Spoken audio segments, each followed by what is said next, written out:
Part 6 अनोखे कलाकार। बाग के पीछे वाले 2 मंजिले घर बच्ची निवास में वर्षों बाद आज चहल पहल दिखाई दे रही थी। गांव के लोग झूरी चाचा से पूछ रहे थे, अरे चाचा, कोई आ रहा है क्या?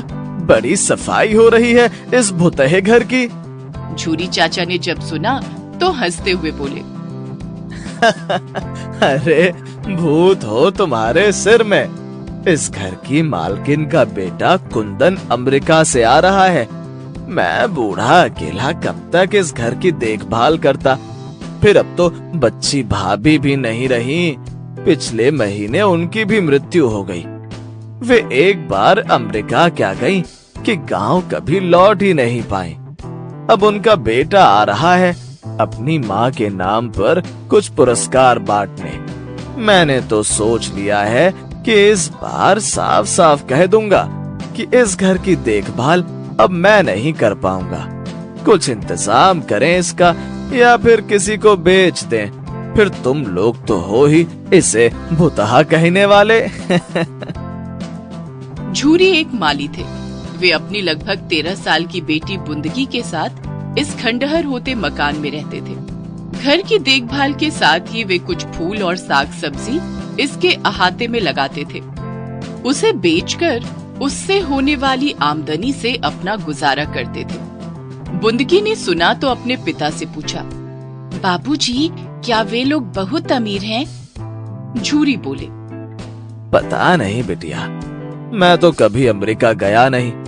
यह जरूर सुना है कि बच्ची जी वहाँ कई कंपनियां चलाती थी।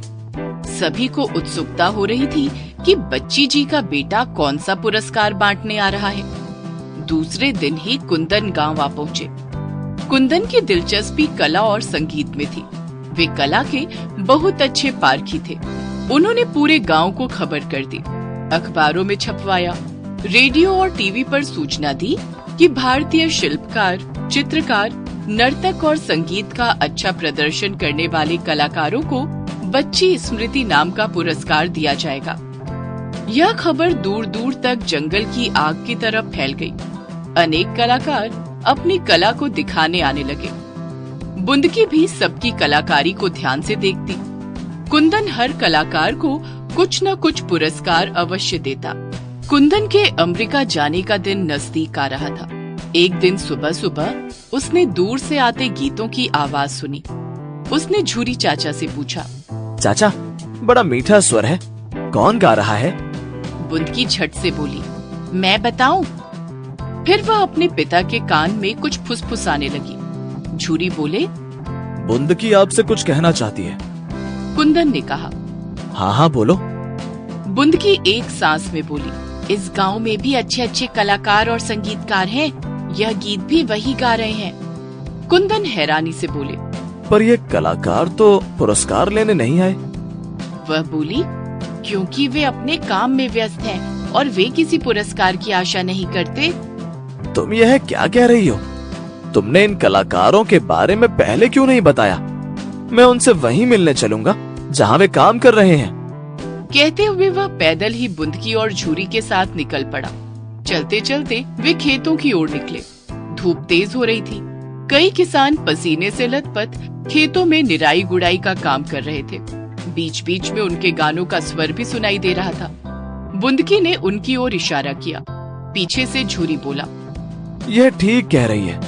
यही तो है हमारे अनोखे कलाकार। इनकी मेहनत से सोने जैसे गेहूं और चांदी जैसे चावल खाने को मिलते हैं। यही नहीं, फल और फूल भी तो मिलते हैं, बुंदगी ने कहा।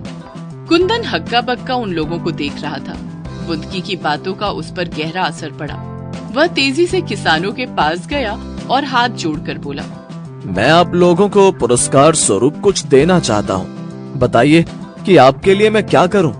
किसान पहले तो चुप रहे, फिर उनमें से एक आगे आया और बोला, हमें पुरस्कार नहीं, आपका सहयोग चाहिए।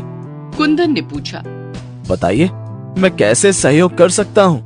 किसान बोला, हमारे यहाँ सिंचाई की व्यवस्था ठीक नहीं है। अगर आप करा सकते हैं तो उसे ठीक करा दें। गांव के आसपास के तालाब साफ करा दें जो कूड़े कचरे और मलबे से भर गए हैं।